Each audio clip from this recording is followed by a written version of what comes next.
ভয় করতে হবে কার? আল্লাহ। সালাত আদায়ের সময় ভয় করতে হবে কার?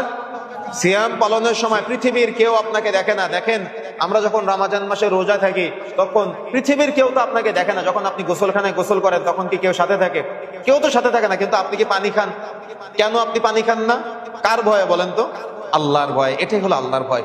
যদি আপনি পুকুরে গোসল করেন, সাপোজ রমজান মাসে আপনি পুকুরে গোসল করতেছেন, কিন্তু আপনার খুব মন চাচ্ছে যে আমি এক ঢোক পানি খাই, আমার গলা শুকিয়ে যাচ্ছে, কিন্তু প্রচন্ড বিশাল বড় পুকুর বা নদীতে গোসল করতেছেন, তখন কি আপনি এক ঢোক পানি খাবেন?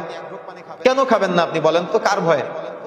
আল্লাহর ভয়ে আপনি খাওয়া থেকে বিরত থাকবেন, যে পানি খেলে আমার সিয়ামটা কি হয়ে যাবে? ভেঙে যাবে। তাহলে আমরা এই যে আল্লাহর ভয়টা আমরা বুঝতে পারলাম, এই আল্লাহর ভয়টা সব সময়ের জন্য আমাদের ব্রেনে রাখতে হবে। আমাদের পড়ালেখা, আমাদের উঠা বসা, আমাদের আসবাবপত্র, আমাদের বাড়ি গাড়ি, আমাদের চলাফেরা, আমাদের পরিবার পরিজন নিয়ন্ত্রণ করা, আমাদের আয় উপার্জন করা, সবকিছুর ক্ষেত্রে যদি আমরা আল্লাহর ভয়টা নিয়ে আসতে পারি, তাহলে পৃথিবীতে কোনো অরাজকতা থাকবে না। পৃথিবীতে কোনো কি থাকবে না? অরাজকতা থাকবে না, পাপাচার থাকবে না। দেখেন,